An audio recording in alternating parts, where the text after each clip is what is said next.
જો વિદ્યાર્થી મિત્રો ધોરણ 12 ચેપ્ટર નંબર 9 સવર્ગ સંયોજનોમાં છેલ્લે આપણે લેક્ચર નંબર 11માં આપણા પેમ્પલેટના પ્રશ્ન નંબર 53 થી 56 અધૂરો હતો સુધી જોઈ ગયા હતા. એ અધૂરો પ્રશ્ન આજે ફરી રિપીટ કરીએ તો પ્રશ્ન નંબર 56 એની વિધાન જો હાલ પૂરતું લખવાની જરૂર નથી, કારણ કે અધૂરો પ્રશ્ન છે. એ અધૂરા પ્રશ્નને આપણે આગળ વધારીએ છીએ. તો પ્રશ્ન નંબર 56નું વિધાન હતું સંવર્ગ સંયોજનોમાં રંગ સમજાવો. સંવર્ગ સંયોજનોમાં રંગની સમજૂતી આપો અથવા તો રંગ વિગતવાર સમજાવો. હવે જો આપણે જનરલી જાણીએ છીએ કે કોઈપણ પદાર્થ રંગીન ક્યારે દેખાય. તો મેં પહેરેલો શર્ટ એ તમને અત્યારે મરૂન કલરનો કેમ દેખાય છે? તો એ મરૂન કલરનો દેખાવા પાછળનું કારણ છે કે એની ઉપર ટ્યુબલાઇટનો પ્રકાશ પડે છે. એ પ્રકાશ પરાવર્તિત થઈ કેમેરા થ્રુ તમારી આંખમાં આવે છે. ત્યાં સફેદ પ્રકાશ પડ્યો, એમાંથી કેટલાક સફેદ પ્રકાશ એટલે જાનીવાલી પીનારાનું મિશ્રણ છે. એમાંથી ચોક્કસ રંગને અનુરૂપ તરંગ લંબાઈનું શોષણ થઈ ગયું અને બાકીનું પરાવર્તન થયું, એટલે એ રંગીન દેખાય છે. તો આપણે આ પ્રશ્નની શરૂઆતમાં એવી વાત કરી હતી કે સવર્ગ સંયોજનના નમૂના ઉપર સફેદ પ્રકાશ આપાત કરવામાં આવે અથવા નમૂનામાંથી સફેદ પ્રકાશ પસાર કરવામાં આવે તો સવર્ગ સંયોજન રંગીન દેખાય છે. અહીં સંવર્ગ સંયોજનના રંગ તેના દ્વારા શોષાતા પ્રકાશના રંગનો પૂરક રંગ હોય છે. સંવર્ગ સંયોજન દ્વારા દેખાતા સંયોજનનો રંગ તેના દ્વારા શોષાતા રંગનો પૂરક રંગ હોય છે. દાખલા તરીકે સંવર્ગ સંયોજન વડે લીલા રંગનું શોષણ થાય ત્યારે તે સંવર્ગ સંયોજન લાલ રંગનું દેખાય છે. અને કેટલાક સંવર્ગ સંયોજનો વડે શોષાતા અને ઉત્સર્જિત થતા રંગની માહિતી, તો અહીંયા મેં આ એક કોષ્ટક દોર્યું હતું એ વખતે જ, અને એમના એમ રાખીને આગળ બીજું લેક્ચર લઉં છું, જેથી આપણો લેક્ચરનો સમય વધારે થઈ ગયો હતો. એટલે તો પહેલું આ કોષ્ટક યાદ રાખજો. આ કોષ્ટકમાંથી ગુજકેટ, બોર્ડ અને જીનીટ ત્રણમાંથી એક જગ્યાએ દર વર્ષે પ્રશ્ન પૂછાય છે. આ વખતે ગુજકેટમાં પૂછાઈ ગયો. ત્રણમાંથી એકમાં પૂછાય. ગુજકેટમાં પૂછાઈ ગયો કે નીચેના પૈકી કયા સંવર્ગ સંયોજન વડે શોષાતી તરંગ લંબાઈ સૌથી વધારે હશે? તો જવાબ આ આવશે, CuH2O4 2+. એટલે હવે આ કોષ્ટક ઇઝીલી યાદ રહેવું નથી, તો એના માટે મેં તમને ટ્રીક આપી હતી. ફરી રિપીટ કરું છું, જોજો કમ્પ્લેટ ટ્રીક આખી મેં સમજાવી દીધેલી છે, એટલે હું એમાં ડીપમાં નથી જતો. આપણે સમય બચાવીએ છીએ. તમે આગળનું લેક્ચર જોઈ ટ્રીકને બરાબર સમજી લેજો. હવે અહીંયા આની સમજૂતી આપીએ છીએ, તો સમજૂતીમાં આપણે ઉદાહરણ લઈશું આમાંથી જ TiH2O6 વાળું, એટલે કે બીજા નંબરનું. ધ્યાન અહીંયા રાખજો. તો TiH2O6, બોલો આ સંયોજન લઈએ, એનો વીજભાર છે +3. બોલો આમાં ટીઆઈનો ઓક્સિડેશનાંક +3 થાય. ઇલેક્ટ્રોન રચના બોલો ટિટાનિયમ એટલે 22 નંબર થયું, તો 4s2 3d2 થાય ટિટાનિયમનું. પણ +3 છે એટલે 2 અહીંથી ગયા અને 1 અહીંથી ગયો. બોલો કમ્પ્લીટ. હવે જોજો અહીંયા TiH2O6 છે એટલે ત્યાં અષ્ટફલકીય સંકીર્ણ થાય. 6 હોય તો અષ્ટફલકીય, 4 હોય તો ચતુષ્ફલકીય અથવા તો સમતલીય ચોરસ. તો આપણે 6 છે તો એમાં અષ્ટફલકીય થાય. અને આગળ આપણે સ્ફટિક ક્ષેત્ર વિભાજન ઉર્જા ભણી ગયા. બોલો અષ્ટફલકીયમાં ડી કક્ષકો, જ્યાં 5 સમશક્તિક ડી કક્ષકો છે, એનું કેટલા વિભાગમાં વર્ગીકરણ થાય? તો જે અક્ષ ઉપર ગોઠવાયેલી 2 કક્ષકો છે એ 2 ઉપર જશે, અને અક્ષની તો હું અહીંયા પહેલામાં આપણે આ રીતે દર્શાવતા હતા, યાદ રાખજો. CFTમાં હું અહીંયા અલગથી દર્શાવીશ 2 3. બોલો આનું નામ હતું T2G, આનું નામ હતું EG. બરોબર. હવે આપણી પાસે એક જ ઇલેક્ટ્રોન છે. બોલો એક જ ઇલેક્ટ્રોન છે તો એ ભૂમિ અવસ્થામાં ભરાય. હોર્ન પાઉલી અને અવબાવના નિયમ અનુસાર આ વચ્ચે ઓર છે. આ રીતે પણ આકૃતિ દોરાય, આ રીતે પણ દોરાય. હવે જો તો ટૂંકમાં TiH2O6માં સંવર્ગ એટલે કે 6 લિગેન્ડની હાજરીમાં ટિટાનિયમ +3નો ઇલેક્ટ્રોન T2Gમાં એટલે કે નીચા શક્તિ સ્તરમાં ભરાયેલો છે. હવે આની ઉપર પ્રકાશ આપાત થાય તો આ ઇલેક્ટ્રોનને ઉર્જા મળશે. 11મું ધોરણ બીજો પાઠ, બરાબર. 11મું ધોરણ ક્વોન્ટમ કૂદકો અનુભવશે. તો એ ઉર્જા મળે એટલે કૂદકો મારીને ઉપર જાય. કઈ થિયરી 11મા ધોરણના બીજા પાઠની? બોલો. તો હું તમને જવાબ સીધો નહીં આપું, હું યાદ કરાવવા પ્રયત્ન કરું. મોલમાં જઈએ તો વોશરૂમની અંદર જે વોશ બેસિન હોય એમાં હાથ નાખીને પાણી ચાલુ થઈ જાય છે. યાદ આવ્યું કોઈને? તો ફોટો ઇલેક્ટ્રિક અસર, આ ફોટો ઇલેક્ટ્રિક અસર જ થાય અહીંયા. તો આ ઇલેક્ટ્રોન કૂદકો મારી અને ઉપર જાય. હવે એને ઉપર જવા માટે કેટલી ઉર્જાની જરૂર પડશે? તો આ બંને વચ્ચે જે ડેલ્ટા ઓ જેટલી ઉર્જાની જરૂર પડશે, કારણ કે અહીંયા અષ્ટફલકીય સંકીર્ણ ડેલ્ટા ઓ જેટલી. હવે જાનીવાલી પીનારા, સફેદ પ્રકાશ તો જાનીવાલી પીનારાનું મિશ્રણ હતું, ડેલ્ટા ઓ જેટલાનું શોષણ થયું, બાકીની હવે ઉર્જા સંરક્ષણના નિયમ અનુસાર ઉર્જાનું સર્જન કે વિનાશ શક્ય નથી, એટલે બાકીની ઉર્જા શું થશે? ઉત્સર્જિત. તો આટલી ઉર્જા શોષાઈ ગઈ અને એના કારણે બોલો એને શોષિત તરંગ લંબાઈ કેટલી હતી? તો કે 498 લેમ્બડા પિકોમીટર અહીંયા, બરાબર. તરંગ લંબાઈ 498 પિકોમીટરની, અરે પિકોમીટર જ હશે, એની હદમાં છે, બરાબર.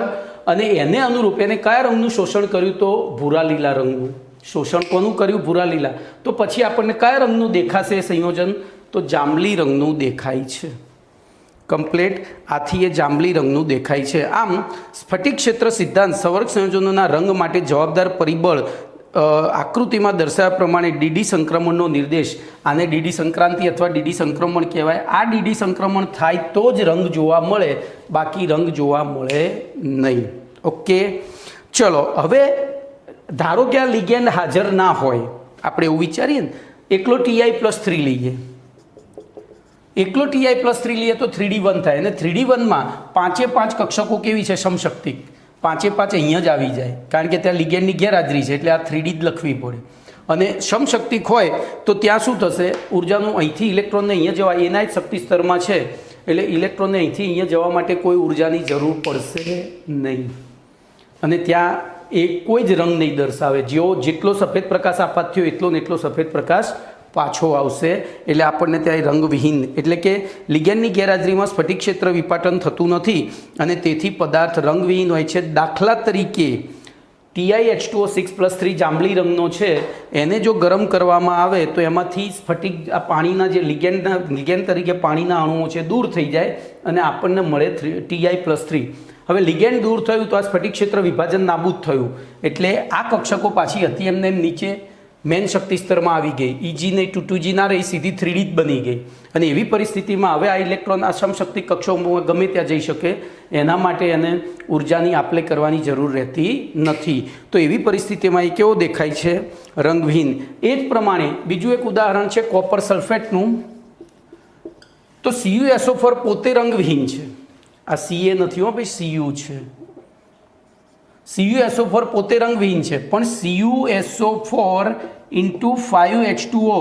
તો જ્યારે એનું સ્ફટિકીકરણ કરવામાં આવે ત્યારે આ પાણીના 5 અણુ, જેને આપણે સ્ફટિક જળ કહીએ છીએ, વાસ્તવમાં લિગેન્ડ તરીકે વર્તે છે. અને લિગેન્ડ તરીકે વર્તે તો એમાં પાછું સ્ફટિક ક્ષેત્ર વિભાજન થાય. અને સ્ફટિક ક્ષેત્ર વિભાજન થાય તો ડીડી સંક્રાંતિ થાય. અને ડીડી સંક્રાંતિ થાય તો એ રંગીન દેખાય. આ વાદળી રંગનો દેખાય છે. આ કેવો છે? રંગવિહીન છે. બોલો કમ્પ્લેટ. તો અહીંયા તમારો 56મો પ્રશ્ન પૂરો થયો. ઓકે, હવે 57મા પ્રશ્નની વાત કરીશું. ભાઈ આ ટ્રીક ખાસ યાદ રાખજો. હું તમને ઘાંટા પાડીને કહું છું કે જીનીટ, ગુજકેટ અથવા બોર્ડ, આ ત્રણમાંથી એક જગ્યાએ દર વર્ષે આમાંથી પ્રશ્ન પૂછાય છે. આમાં હજારો પ્રશ્નો છુપાયેલા છે, પણ ટ્રીક આવડતી હશે તો હજારે MCQના જવાબ તમે આપી શકશો. MCQ સીધા તૈયાર કરવાથી ક્યારે ના આવડે? તમારું ભેજું દોડાવતા શીખો. થિયરીમાંથી જ MCQ પૂછાય અને થિયરીમાંથી MCQનો જવાબ શોધતા શીખો તો જવાબ આવડશે.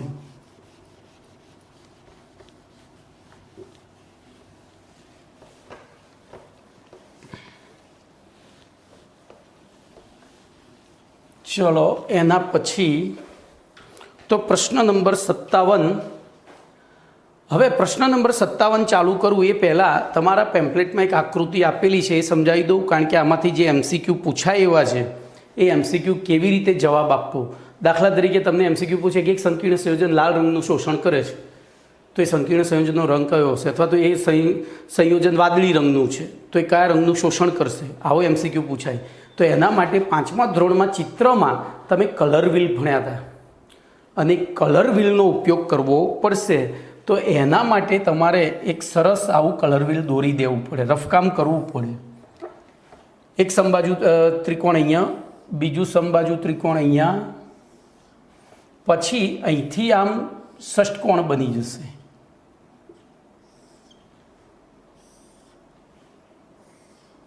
અને ષષ્કોણમાં વચ્ચેથી પાછા ભાગ પાડી દેવાના. કમ્પ્લીટ. હવે મુખ્ય 3 રંગ આ 3 ખૂણા ઉપર મૂકવાના. બોલો મુખ્ય 3 રંગ કયા? તો લાલ, પીળો ને વાદળી. તો લાલ, પીળો, વાદળી. ચલો હવે તો આ રે ગૌણ મૂકવાના. આ 3, 1 2 3. બોલો લાલ ને વાદળી બે ભેગા કરીએ તો શું થાય? જાંબલી થાય. પીળો અને વાદળી બે ભેગા કરીએ તો લીલો થાય. પછી પીળો અને લાલ ભેગા કરીએ તો નારંગી થાય. તો જો જા ની અહીંયા ની આવે, વાલી પી નારા. ખબર પડી? આમ સીધું લખવું હોય ને તો એ થઈ જાય. જા ની અહીંયા વચ્ચે બોર્ડર ઉપર આવે નીલો. જાની વાલી પી નારા. જાંબલી અને વાદળી એક સરખા પ્રમાણમાં હોય તો એને નીલો કહેવાય. બરોબર. ચલો હવે તો આ જાંબલી અહીંથી જ આપણે શરૂ કરીએ તો લાલ ને જાંબલીનું મિશ્રણ છે. બોલો અહીંયા લાલનું પ્રમાણ વધારે હશે તો એને લાલ જાંબલી કહેવાય, અહીંયા જાંબલી લાલ કહેવાય. જેનું પ્રમાણ વધારે, જે બાજુ હોય એ પ્રમાણે એ રંગનું પ્રમાણ વધારે હોય તો એને આપણે લાજા અને જાલા. લાજા એટલે લાલ જાંબલી અને જાલા એટલે જાંબલી લાલ. એવી રીતે અહીંયા જાવા અને અહીંયા વાજા, તો જાંબલી વાદળી અને વાદળીમય જાંબલી. એવી રીતે અહીંયા વાલી અને અહીંયા લીવા, વાદળીમય લીલો અને લીલાશ પડતો વાદળી. એવી રીતે અહીંયા લીપી, અહીંયા પીલી, એટલે કે લીલાશ પડતો પીળો અને પીળાશ પડતો લીલો. એટલે કે અહીંયા પીળો ટોન વધારે છે, અહીંયા લીલો ટોન વધારે છે. એવી રીતે પીના અને નાપી, એટલે કે પીળાશ પડતો નારંગી અને નારંગી પીળો. એવી રીતે નાલા અને લાના, એટલે કે નારંગી લાલ, એટલે કે આમાં નારંગી નો ટોન વધારે છે, પેલામાં લાલનો ટોન વધારે છે. તો આ રંગ કલર વ્હીલ તૈયાર થઈ ગયું. હવે તમને આની ઉપરથી તમે જવાબ આપી શકો.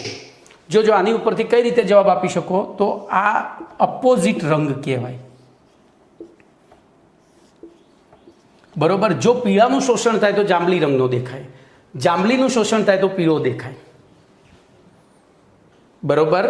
પીળાનું શોષણ થાય તો જાંબલી દેખાય, જાંબલીનું શોષણ થાય તો પીળો દેખાય, અને નારંગીનું શોષણ થાય તો વાદળી દેખાય, વાદળીનું શોષણ થાય તો નારંગી. એવી રીતે જોજો અહીંથી તમે આમ દોરશો તો એ ક્યાં આવ્યું? ત્યાં નહીં આવે. એ ખાસ ધ્યાન રાખજો. એ જ સમજાવવાનું છે. તમે એને સીધું વચ્ચેથી લેવા પ્રયત્ન કરશો તો વચ્ચેથી આને આમ લેવાનું, આને આમ લેવાનું. આ વચ્ચે સેન્ટર તો મળી જ જવું જોઈએ.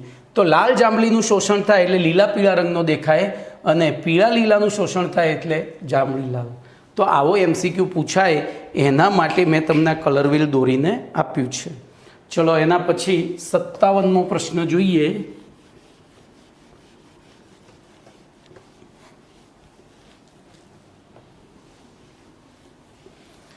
તો 57મા પ્રશ્નનો જવાબ છે, પ્રશ્ન છે સવર્ગ સંયોજનોના રંગ ઉપર, સવર્ગ સંયોજનોના રંગ ઉપર લિગેન્ડની અસર ઉદાહરણ આપી સમજાવો. આવો પ્રશ્ન છે. આપણે આગળના 56ના પ્રશ્નના એન્ડમાં એવું ભણી ગયા કે CuSO4 રંગવિહીન છે, પરંતુ CuSO4 × 5H2O વાદળી રંગનો છે. એનો મતલબ કે સવર્ગ સંયોજનમાં રંગ માટે કોણ જવાબદાર છે? લિગેન્ડ. ત્યાં 5 પાણીના અણુ લિગેન્ડ તરીકે વર્ત્યા અને ત્યાં સ્ફટિક ક્ષેત્ર વિભાજન કર્યું. સ્ફટિક ક્ષેત્ર વિભાજન થયું એટલે કક્ષકોમાં સ્પ્લિટિંગ થયું. એના કારણે બોલો કમ્પ્લીટ. તો અહીંયા આપણે હવે ઉદાહરણ આપીને સમજાવવાનું છે કે સવર્ગ સંયોજનોના રંગ માટે અથવા તો રંગ ઉપર લિગેન્ડની અસર અથવા તો રંગ માટે લિગેન્ડ જવાબદાર છે. તો આની સમજૂતી આપવા માટે આપણે એક ઉદાહરણમાં નિકલ, બોલો આનું નામ શું થશે? આનું નામ શું થશે? તો આનું નામ થાય hexaaquanickel 2 ion. Hexaaquanickel, પછી રોમન અક્ષરમાં 2, પછી 12 આયન. બોલો એની અંદર હું ઇથેન 1,2 ડાયમાઇન ઉમેરું, EN એક્વિયસ. હવે EN તમે જ્યારે આગળ પેલું કોષ્ટક તૈયાર કર્યું છે ને, તો ઇથેન 1,2 ડાયમાઇનની શોર્ટ સંજ્ઞા છે EN. આ ઉમેરું એટલે શું થાય? હવે જોજો EN છે એ દ્વિદંતી લિગેન્ડ છે, લિગેન્ડ તરીકે વર્તે છે. બરોબર, એ દ્વિદંતી લિગેન્ડ, આ એક દંતી લિગેન્ડ છે, બરોબર. તો બોલો ઈએન શું કરશે? અહીંથી બે H2O ને દૂર કાઢશે, કારણ કે એક દ્વિદંતીને સ્થાન લેવું હોય તો બે એક દંતીને સ્થાન છોડવું પડે. તો બોલો નવા સંકીર્ણનું સૂત્ર શું થશે? તો નવા સંકીર્ણનું સૂત્ર થશે NiH2O4 En+2. જોજો હવે En પણ વીજભારની દ્રષ્ટિએ તટસ્થ છે, એટલે વીજભાર તો અહીંયા એનો જ રહેશે, વત્તા 2H2O. ચલો પહેલું આ તો પ્રક્રિયા સમજી લઈએ. હવે ફરીથી NiH2O4 En2+, એની ફરીથી En aqueous સાથે પ્રક્રિયા કરીએ તો ફરીથી બીજા બે, તો અહીંયા થશે NiH2O twice En2+2 વત્તા 2H2O. ચલો ફરીથી હજુ આગળ થાય છે, તો NiH2O twice En2+2 plus En aqueous. બોલો અહીંયા શું થશે? તો Ni, હવે H2O તો પૂરા થઈ ગયા, એટલે સીધું જ શું લખવું પડશે? Ni En thrice+2 plus 2H2O. બોલો હવે મેં ઉદાહરણ તો આપી દીધું, તમે લખાણ કઈ રીતે લખશો? તો આપણે શેની અસર સમજાવી છે? રંગ. અહીંયા લિગેન્ડ બદલાતા જાય જો રીતે, તો રંગ બદલાવો જોઈએ, તો આપણે આનું રંગ લખી નાખવાનું અને પછી નીચે સમજૂતી આલવાની કે ભાઈ જો અહીંયા જેમ જેમ લિગેન્ડ બદલાતા જાય છે તેમ તેમ સંવર્ગનો રંગ, સંવર્ગ સંયોજનનો રંગ બદલાતો જાય છે, જે સૂચવે છે કે સંવર્ગ સંયોજનોનો રંગ લિગેન્ડ ઉપર આધારિત છે. પતી ગયું? તો જોઈએ અહીંયા સૌથી પહેલો આનો રંગ હું બ્લુ કલરથી લખીશ, લીલો છે, બરોબર. પેલાનો રંગ આછો વાદળી છે, આછો વાદળી, જેને હું આછો ભૂરો પણ કહી શકું. વાદળીને આપણે બીજા શબ્દોમાં ભૂરો પણ કહીએ છીએ, બરોબર. ચલો અહીંયા પાછો લખું આછો વાદળી, અથવા હવે ટૂંકમાં લખીશ ભૂરો.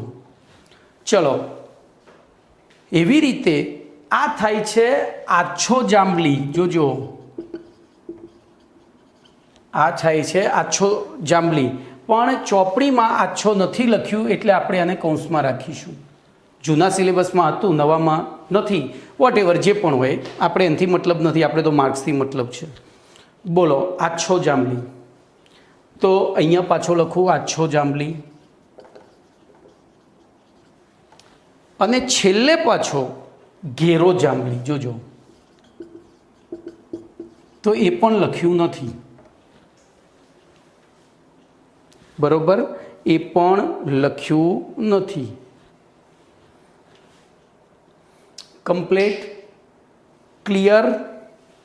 હવે ધ્યાન રાખજો, અહીંયા હું બધામાં ભૂરો એક પાત્ર બનાવું છું, જે ખાલી પહેલામાં કામનું છે, બીજામાં કોઈ કામનું નથી. ખાલી એક પાત્ર ટ્રીક બનાવી છે. આ ખાલી આપણે લખવા પૂરતું લખીશું, બાકી એનો કોઈ અર્થ નથી. તો જો ટ્રીક થશે, આ ભૂરા, આજા ભૂરા, ઘેરજા ભૂરા.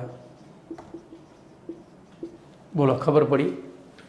આ ભૂરા એટલે આછો ભૂરો, એટલે કે આછો વાદળી. આજા ભૂરા, ભૂરાને આપણે અહીંયા તો ટ્રીકમાં લીધો છે, તો આછો જાંબલી. હવે આછોય કાઢી નાખવાનો છે, કારણ કે ચોપડીમાં તો નથી આપ્યો, જૂના સિલેબસમાં હતો, નવામાં હવે બેનો રંગ જાંબલી તો ના જ હોય, થોડું તો પ્લસ માઇનસ હોય જ. તો આછો જાંબલીના ઘેરો, જેમ ઈયનની સંખ્યા વધતી જાય એમ જાંબલી પણ વધતું જાય છે, બરોબર. ચલો એવી રીતે ઘેરજા ભૂરા, તો ઘેરો જાંબલી. તો ટૂંકમાં આછો વાદળી, જાંબલી, જાંબલી યાદ રાખવાનું છે તમારે, પણ ટ્રીક યાદ રાખશો તો વધારે ઝડપી યાદ રહેશે, બરોબર. તો આ પહેલાંનો યાદ રાખજો, લીલો. લીલો તો લી, આ ભૂરા, લીલા. લીલા નામની છોકરી કહે છે, લીલાએ કહ્યું આ ભૂરા, આજા ભૂરા, ઘેરજા ભૂરા. લીલાએ કહ્યું આ ભૂરા, આજા ભૂરા, બરોબર, ઘેરજા ભૂરા. લીલાએ ભૂરાને બિચારાને હેરાન કરી નાખ્યો. ઓકે, આ ભૂરા, આજા ભૂરા, ઘેરજા ભૂરા. ચલો, તો અહીંયા 57મો પ્રશ્ન. હવે તમને અહીંયા દેખાઈ જાય છે કે જેમ જેમ લિગેન્ડ બદલાતા જાય છે એમ રંગ બદલાતો જાય. તો બોલો હવે લખાણ શું લખીશું? તો લખાણ લખીશું સંવર્ગ સંયોજનના રંગ ઉપર લિગેન્ડની અસર NiH2O6+ સંવર્ગ આયનના જલીય દ્રાવણમાં ધીમે ધીમે દ્વિદંતીય ઇથેન 1,2 ડાયમેન લિગેન્ડ ઉમેરવામાં આવે ત્યારે EN અને Niનું જેમ પ્રમાણ, જો અહીંયા EI Niનું જેમ પ્રમાણ 1:1 છે, અહીંયા 1:2 થયું, અહીંયા 1:3 થયું. જેમ જેમ બદલાતું જાય છે તેમ શ્રેણીબદ્ધ પ્રક્રિયાઓ દ્વારા રંગ પરિવર્તન પણ થતું જાય છે, જે સૂચવે છે કે સંવર્ગ સંયોજનોનો રંગ લિગેન્ડના ઉપર આધારિત છે. અને પછી આ ઉદાહરણ લખી નાખવાનું. બોલો કમ્પ્લીટ. ચલો એના પછી 58મો પ્રશ્ન લઈએ.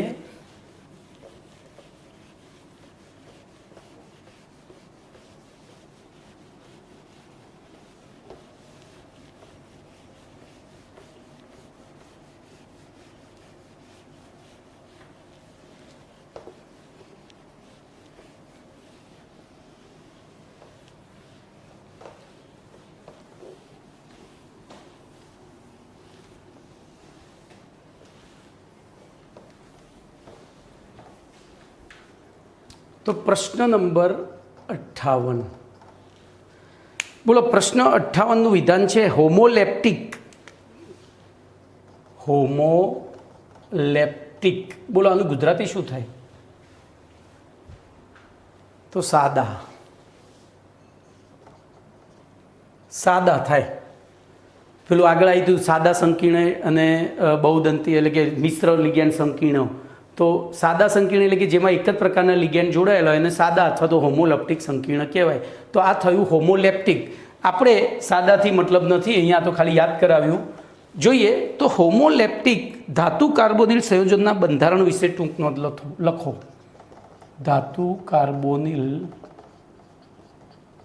સંયોજનોના બંધારણ વિશે ટૂંક નોંધ લખો. બરોબર. હોમોલેપ્ટિક ધાતુ કાર્બોનિલ સંયોજનના બંધારણ વિશે ટૂંક નોંધ લખો. ચલો હવે અહીંયા ટૂંક નોંધ. પહેલી તો ધાતુ કાર્બોનિલ સંયોજન એટલે શું, પરિચય આપવો પડશે. તો મોટાભાગના સંક્રાંતિ ધાતુ તત્વો માત્ર કાર્બોનિલ લિગેન્ડ સાથે જોડાય તો પહેલું તો હોમોલેપ્ટિક ધાતુ કાર્બોનિલ સંયોજન. બોલો એની વ્યાખ્યા આપી દઈએ તો સંક્રાંતિ ધાતુ તત્વો માત્ર કાર્બોનિલ લિગેન્ડ એટલે કાર્બન મોનોક્સાઇડ લિગેન્ડ સાથે જોડાઈને જે સંવર્ગ સ્પીસીસ બનાવે છે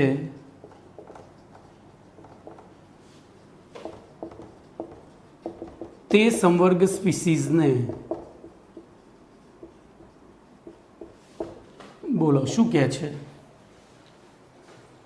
ધાતુ કાર્બોનિલ. બરોબર. હવે એને હોમોલેપ્ટિક જ કહેવાય કારણ કે એક જ માત્ર કાર્બોનિલ એટલે એક જ પ્રકારના લિગેન્ડ સાથે જોડાયેલા છે. બરોબર. આવા સંયોજનોને હોમોલેપ્ટિક ધાતુ કાર્બોનિલ સંયોજનો કહે છે. હવે હોમોલેપ્ટિક ધાતુ કાર્બોનિલ સંયોજનના દાખલા તરીકે ઉદાહરણ આપવાના. દાખલા તરીકે તો અહીંયા બધા નહીં આપવાના. ત્યાં આપણે પહેલું આપીશું NiCO4, પછી આપીશું FeCO5, પછી CrCO6. 3-4 ઉદાહરણ આપવાના. પછી આ મહત્વના બધા આપી જ દેવાના. Mn2CO10 જુઓ, Mn2CO10 અને એવી રીતે CO2 જો કોબાલ્ટ છે CO8. ચલો આ બધાના નામ લખાવો મને.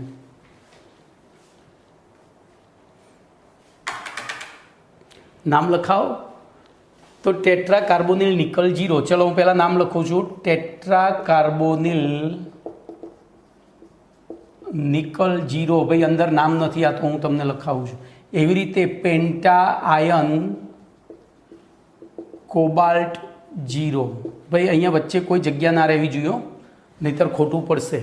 એવી રીતે ભલે મારે રહી જતી, મારે તમને સમજાવવાનું, હેક્ઝા કાર્બોનિલ, ચલો આમાં નથી રાખતો, ક્રોમિયમ 0. બોલો આનું નામ, તો આનું નામ આ રીતે નહીં થાય. કેમ? તો આપણે જે નિયમો શીખ્યા છીએ એ એક કેન્દ્રીય સવર્ગ સ્પીસીઝ માટે શીખ્યા છીએ. મેં તમને દ્વિકેન્દ્રીય માટે શીખવાડેલું છે. અંદર ઉદાહરણ આપ્યું હતું, પેલું શું કહેવાય, અરે યાર નામ પૂરું, આકૃતિ દોરીને આખું સમજાવ્યું હતું, બરાબર. તો આનું નામકરણ કરવા માટે આનું બંધારણ દોરવું પડે. ચલો પહેલાં આપણે બધાને હવે બંધારણ દોરી દઈએ. એ પહેલાં આના આકાર બોલી જઈએ. ચલો આનો આકાર કેવો થશે? તો સીધી વસ્તુ છે, 4 કાર્બોનિલ લિગેન્ડ જોડાયેલા હોય તો કયો આકાર હોય? સમતલીય ચોરસ અથવા તો બોલો, હું અહીંયા 2 લખીશ, તમારે નક્કી કરવાનું, સમતલીય ચોરસ અથવા સમચતુષ્ફલકીય. જોજો હવે સમચતુષ્ફલકીય ક્યારે ઉદ્ભવે? તો sp3 સંકરણ હોય ત્યારે, dsp2 સંકરણ હોય તો અહીંયા ni લખીએ તો નિકલ 28, બોલો ar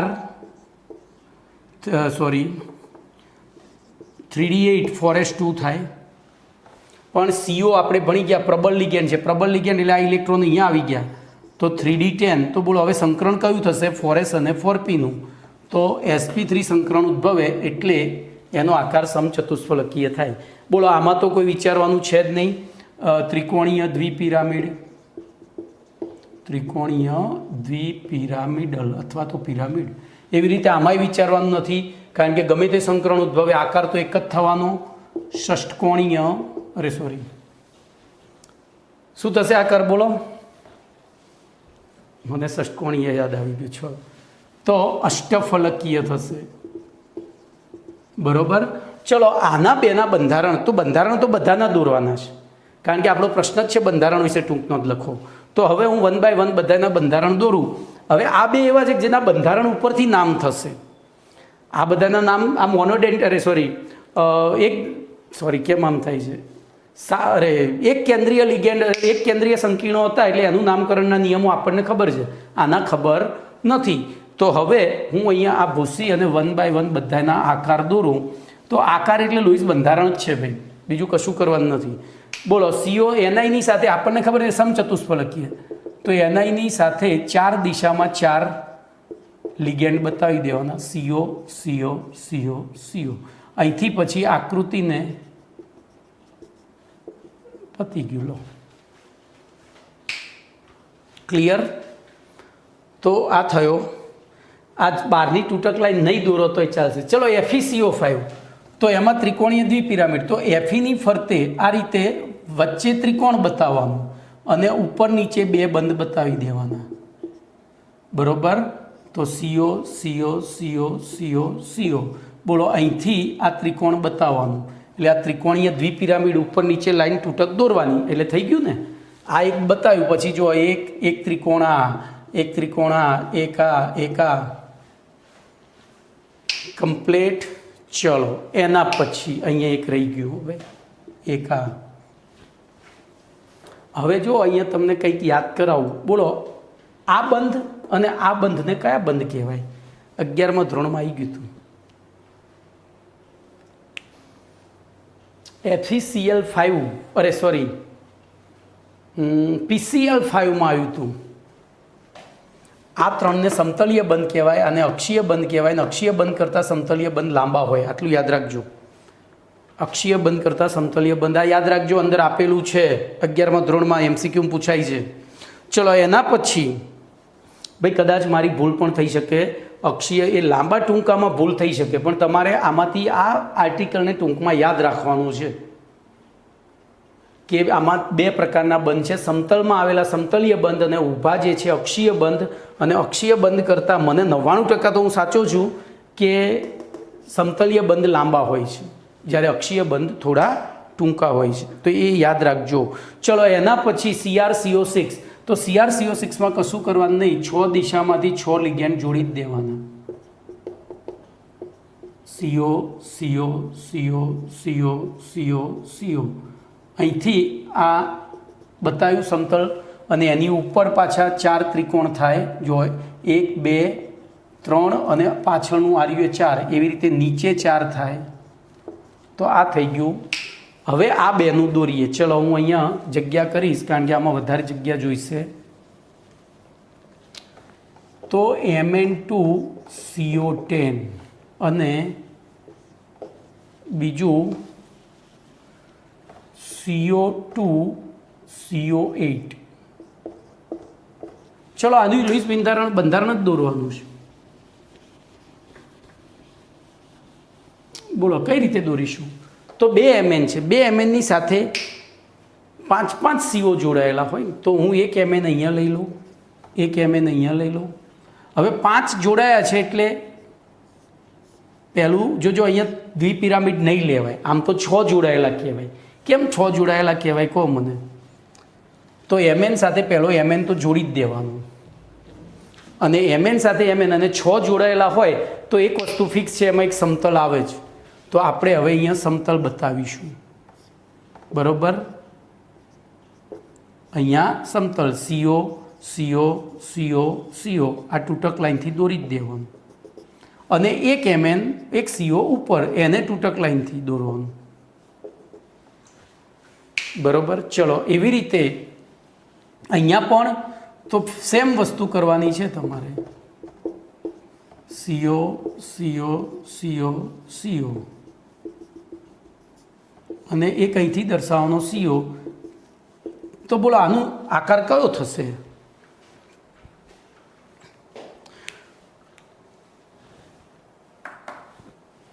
તો આટલાને ભૂલી જાઓ, આટલું જ ગણો, આ ભૂલી જાઓ. તો આને ચોરસ પિરામિડલ કહેવાય. આ પણ ચોરસ પિરામિડ. તો 2 ચોરસ પિરામિડલ બંને બોલો Mn સાથે સમતલીય રીતે જોડાયેલા છે. બોલો કમ્પ્લીટ. તો આ થયો. એવી રીતે બોલો CrCO6 અરે COCO8 CO2 અહીંયા ભાઈ કદાચ કોબાલ્ટ 28 છે ને, ક્રોમિયમ મારે જોવું પડશે. અહીંયા ભૂલ છે ભાઈ. ચોથા ઉદાહરણમાં ભૂલ છે, કાં તો રકમમાં ભૂલ છે, કાં તો આકૃતિમાં ભૂલ છે. બેમાંથી એક જગ્યાએ ભૂલ છે. એ આપણે અત્યારે હાલ હું CO તરીકે જ લઉં છું. તો કોબાલ્ટમાં આપણે જોઈએ તો ત્યાં સીધું લૂઈસ બંધારણ જેવું જ છે. બોલો COની ફરતે 4 અને બીજા COની ફરતે પણ 4 દોરવાના છે. તો 2 CO આની ફરતે 4. તો જોજો આ રીતે હું 4 દોરીશ. CO CO CO આ મોટો CO છે. એવી રીતે આની ફરતે પણ 4 દોરું તો અહીંયા CO રહી ગયો. CO CO CO CO. બોલો અહીંયા સેતુબંધ રચાય, ત્યાં સેતુબંધ રચાશે. શું રચાશે? સેતુબંધ. બોલો આવી પરિસ્થિતિમાં આ 2 કોમન. હવે ભાઈ પહેલાંનું નામકરણ રહી ગયું, તો આમાં નામકરણ શું થશે? યાદ કરો હવે. તો Mn Mn બરોબર. આની સાથે 5 હતા, આની સાથે 5 હતા. તો પેન્ટા કાર્બોનિલ મેંગેનીઝ 0, ફરીથી પાછું પેન્ટા કાર્બોનિલ મેંગેનીઝ 0. એમાં 2 વાર લખવું પડે કારણ કે એમાં કોઈ કોમન લિગેન્ડ છે નહીં. બરોબર, મ્યુ લખી અને પછી મ્યુ એટલે જોડાયેલા. બરોબર, એવી રીતે અહીંયા શું લખીશું બોલો?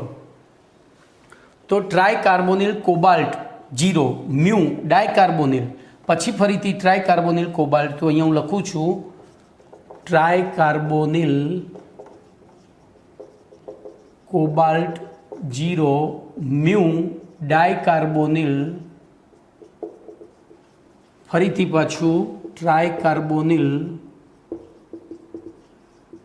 કોબાલ્ટ 0.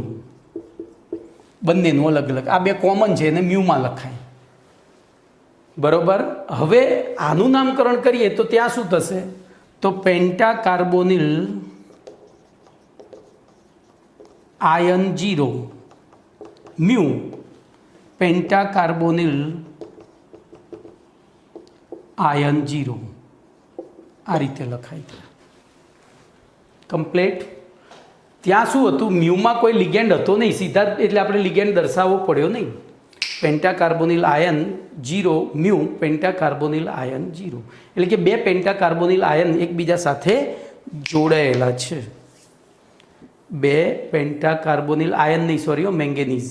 અહીંયા મેંગેનીઝ છે, મેં અહીંયા આયન લખી દીધું, અહીંયા મેંગેનીઝ આવશે ભાઈ. આયન કાઢી મેંગેનીઝ.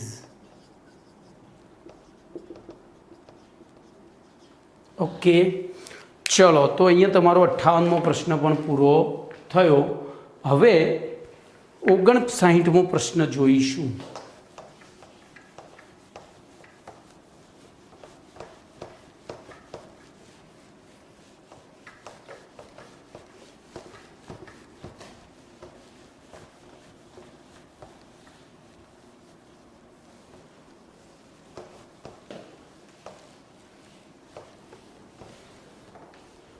તો પ્રશ્ન નંબર 59 આ રીતનો છે.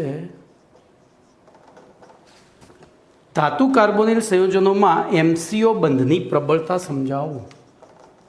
ધાતુ કાર્બોનિલ સંયોજનમાં MCO બરોબર બંધની પ્રબળતા સમજાવો. બોલો શું કરીશું, વિચારો. તો આપણને ખબર છે ધાતુ કાર્બોનિલ સંયોજનોમાં ધાતુની ખાલી ડી કક્ષકોમાં CO લિગેન્ડમાંથી આવતા ઇલેક્ટ્રોન યુગ્મ ગોઠવાય અને તેમની વચ્ચે ધાતુ કાર્બન, જો અહીંયા કાર્બોનિલનો કાર્બન સંવર્ગ સ્થળ નિર્દેશ છે, એટલે કે ધાતુ કાર્બન સિગ્મા બંધ. અહીંયા સંવર્ગ સહસંયોજક બંધને પણ સહસંયોજક બંધનો એક પ્રકાર ગણ્યો છે, એટલે એને પણ સિગ્મા બંધ કહે છે VSEPR સિદ્ધાંત અનુસાર. કમ્પ્લેટ. તો બોલો શું લખીશું. ધાતુ કાર્બોનિલ સંયોજનમાં સંક્રાંતિ ધાતુની ખાલી ડી કક્ષકોમાં લખીએ આપણે તો પ્રબળતાનો સીધી જ સમજૂતી જ આપવાની છે. ધાતુ કાર્બોનિલ સંયોજનોમાં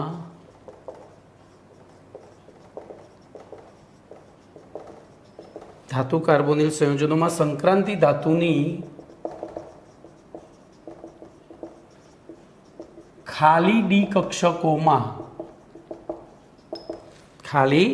કક્ષકોમાં કાર્બોનિલ લિગન્ડના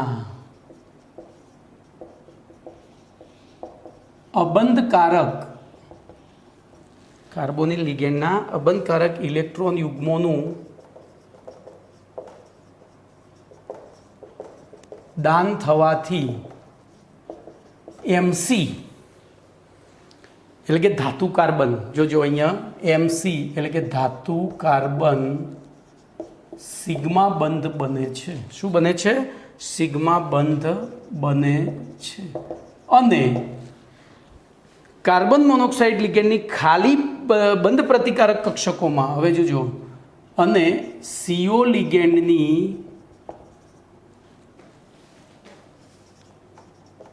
ખાલી બંધ પ્રતિકારક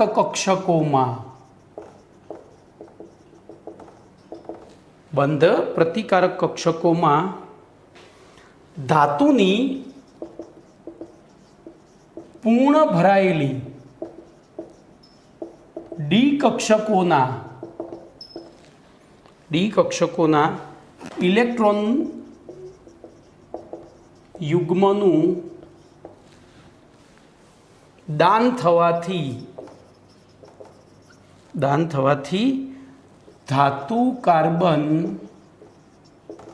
પાઈબંધ બને છે. બરોબર, ધાતુ કાર્બન. આમ ધાતુ કાર્બોનિલ સંયોજનોમાં ધાતુ કાર્બન સિગ્મા બંધ અને પાઈબંધ. આમ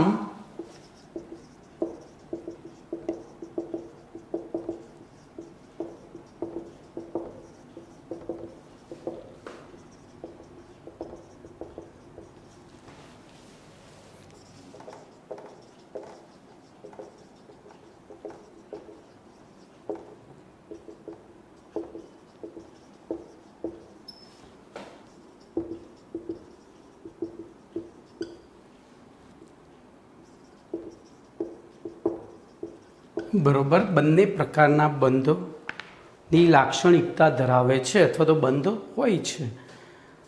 હવે હવે જો બે પ્રકારના બંધ હોય તો આગળ શું લખાય? હવે આકૃતિ દોરવી હોય તો દોરવાની, આમ તો દોરવી જરૂરી જ છે. બોલો એમની 5D કક્ષકો દોરી જ કાઢવાની. એમની 5D કક્ષકો દોરવાની. સામે કાર્બોનિલ લિગેન્ડમાં ધ્યાન રાખજો તો ટ્રિપલ બોન્ડ હો 3 અહીંયા 3 અહીંયા. કેમ ભાઈ આવું કેમ?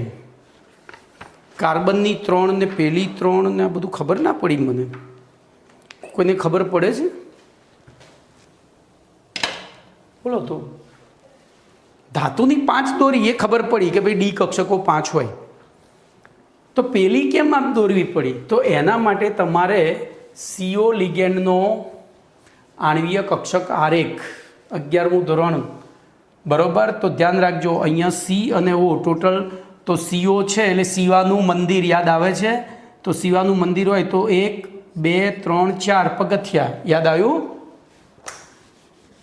શિવાનું મંદિર તો 4 પગથિયા અને 2 મંદિર, પતી ગયું. હવે આની પાસે આપણી પાસે કુલ ઇલેક્ટ્રોન 6 + 8 14 છે. એમાં આ બંધકારક, આ બંધકારક, બંધકારક, અબંધકારક, બંધકારક, અબંધકારક. તો 14 ઇલેક્ટ્રોન ભરીએ તો 2 4 6 8 9 10 11 12 13 14. બોલો એની બંધ પ્રતિકારક કક્ષકો કેવી છે? ખાલી. અને બંધ પ્રતિકારક કક્ષકો આપણે COની તો એ બંધ પ્રતિકારક જ અહીંયા, આ બંધકારક તો અહીંયા આવી ગઈ. તો COની બંધ પ્રતિકારક અહીંયા 3 કક્ષકો હોય એટલે આ 3 દર્શાવી છે. બે બાજુ, બંને બાજુ 3 એટલે દર્શાવી છે. ખબર પડી?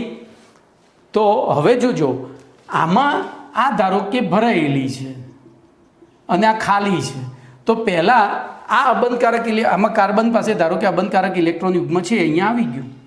આપણે COનો લુઈસ બંધારણ દોરીએ તો Cની બાહ્યતમ કક્ષામાં શું થશે? તો 2 ઇલેક્ટ્રોન. ઓક્સિજનની બાહ્યતમ કક્ષામાં 4 ને 2 6. તો એવી પરિસ્થિતિમાં આ બેની જ ભાગીદારી થાય. પછી તો આનું દાન થઈ વિશિષ્ટ પ્રકારનો. તો હવે જોજો આ ઇલેક્ટ્રોન એકચ્યુઅલી કોના થઈ ગયા? તો ઓક્સિજનના છે, પણ એને ભાગીદારીમાં મૂક્યા. તો આની પાસે પણ અબંધકારક છે, આની પાસે પણ અબંધકારક છે, પણ ઓક્સિજન ઓલરેડી દાન કરીને બેઠેલો છે એટલે ફરી દાન નહીં કરી શકે અને વળી એની વિદ્યુત ઋણતા વધારે છે. જ્યારે કાર્બન દાન કરી શકે તો આ આવ્યા એટલે શું બન્યું? સિગ્મા બંધ. બોલો આ પાછા જશે એટલે શું થશે? તો પાઈ બંધ. આકૃતિમાં ખબર પડી? કમ્પ્લેટ પાછા જાય ત્યાં પાઈ બંધ. તો જોજો આમાંથી એક MCQ વારંવાર પૂછાય છે. નીચેના પૈકી કયું લિગેન્ડ પાઈગ્રાહી લિગેન્ડ છે? નીચેના પૈકી કયું લિગેન્ડ પાઈગ્રાહી લિગેન્ડ છે? બોલો એનો જવાબ તમે કઈ રીતે લાવશો? તો આ રીતે. જો એની બંધકારક કક્ષકો સંપૂર્ણ ભરાયેલી હોય અને અબંધકારક ખાલી હોય તો પાઈગ્રાહી થાય. પાઈગ્રાહી લિગેન્ડ થાય. તો હવે જો અહીંયા ટૂંકમાં 2 પ્રકારના, હવે નીચેનું લખાણ લખતો નથી, આકૃતિ પ્રમાણે હું બોલું છું, તમે જોઈ લો. તો આમ આકૃતિમાં દર્શાવ્યા પ્રમાણે ધાતુ કાર્બોનિલ સંયોજનમાં બનતા ધાતુ કાર્બન સિગ્મા બંધ અને ધાતુ કાર્બન પાઈ બંધની પારસ્પરિક અસરના કારણે MCO બંધની પ્રબળતા વધુ હોય છે. આ અસરને સહકર્મ અસર અથવા તો સાઇનર્જિક અસર પણ કહે છે. તો અહીંયા તમને સાઇનર્જિક અસર એટલે શું પૂછી શકે? બોલો સાઇનર્જિક અસર એટલે શું એવું પૂછી શકે. તો તમારે આમાંથી આ જ પ્રશ્નમાંથી એ વસ્તુ જવાબ આપવાની છે. ચલો એના પછી કેટલાક SQ છે એ પૂરા કરી દઈએ. તો બોલો કાર્બધાત્વિક સંયોજનો એટલે શું? ભાઈ બોર્ડ ઉપર લખતો નથી, વર્બલી બોલું છું. તો જવાબ બોર્ડ ઉપર ઓલરેડી લખેલો છે. જે સંવર્ગ સંયોજનમાં સંક્રાંતિ ધાતુ આયન સાથે કાર્બોનિલ એટલે કે કાર્બોનિલ લિગેન્ડના કાર્બન પરમાણુ અથવા તો કાર્બન પરમાણુ ધરાવતા લિગેન્ડનો કાર્બન પરમાણુ સંવર્ગ સહસંયોજક. જોજો અહીંયા કાર્બધાત્વિક છે. 1 મિનિટ હો, બોર્ડ ઉપર કશું લખેલું નથી, મારી થોડી ભૂલ થઈ. કાર્બધાત્વિક, આ ધાતુ કાર્બોનિલ છે અને હવે આવ્યો કાર્બધાત્વિક. તો SQ નંબર S33. બોલો કાર્બધાત્વિક સંયોજન એટલે શું? તો અહીંયા હું આટલું કરીશ C અને અહીંયા કોઈ પણ પરમાણુ હોય H થી માંડીને છે કે LR સુધીનો કોઈ પણ, આવર્ત કોષ્ટકનો બાકીના કોઈ પણ પરમાણુ હોય પણ એટલે કે એક અણુ જ હોય, આ આખો એક અણુ થયો ને, કાર્બન સાથે બીજા પરમાણુ જોડીને અણુ બન્યો અને એ અણુનો કાર્બન પરમાણુ જો સંક્રાંતિ ધાતુ આયન સાથે જોડાયો હોય તો એને કાર્બ ધાત્વિક સંયોજન કહેવાય. તો બોલો વ્યાખ્યામાં આપણે શું લખીશું? તો જે સંવર્ગ સંયોજનમાં સંક્રાંતિ ધાતુ આયન સાથે કાર્બન પરમાણુ ધરાવતા લિગેન્ડ, એટલે હવે કાર્બન પરમાણુ ધરાવતા લિગેન્ડનો કાર્બન પરમાણુ સંવર્ગ સહસંયોજક બંધ દ્વારા જોડાયેલો હોય તેવા સંવર્ગ સંયોજનોને શું કહે છે? કાર્બ ધાત્વિક સંયોજનો. ચલો, હોમોલેપ્ટિક કાર્બોનિલ સંયોજનો એટલે શું? તો મેં પહેલાં જ કહી દીધું હતું. હોમોલેપ્ટિક એટલે ફક્ત એક જ પ્રકારના લિગેન્ડ જોડાયેલા હોવા જોઈએ. તો અહીંયા કાર્બોનિલ કયા છે? તો જે કાર્બોનિલ સંયોજનોમાં ફક્ત કાર્બોનિલ લિગેન્ડ જ જોડાયા હોય તેને, તો અહીંયા વ્યાખ્યા એવી લખી છે, માત્ર કાર્બોનિલ લિગેન્ડ ધરાવતા કાર્બ ધાત્વિક સંયોજનોને હોમોલેપ્ટિક કાર્બોનિલ સંયોજનો કહેવામાં આવે છે. ચલો, એના પછી ટેટ્રાકાર્બોનિલ નિકલનું સૂત્ર અને આકાર જણાવો. બોલો, ઉપર હમણાં આવી ગયું હતું. ટેટ્રાકાર્બોનિલ નું સૂત્ર અને આકાર જણાવવાનો હતો. તો શું આવે? NiCO4 અને આકાર એનો થશે, બોલો શું થાય આકાર? તો સમચતુષ્ફલકીય. મેં આગળ સમજાવ્યું હતું, કારણ કે કાર્બોનિલ પ્રબળ લિગેન્ડ છે. પ્રબળ લિગેન્ડ છે તો ડી કક્ષકોનું યુગ્મીકરણ કરે એટલે ડી આખી ભરાઈ જાય તો સંકરણ થાય sp3 અને સંકરણ sp3 થાય તો વાર્તા પૂરી. ચલો, એ રીતના FeCO5 નું IUPAC નામ અને આકાર જણાવો.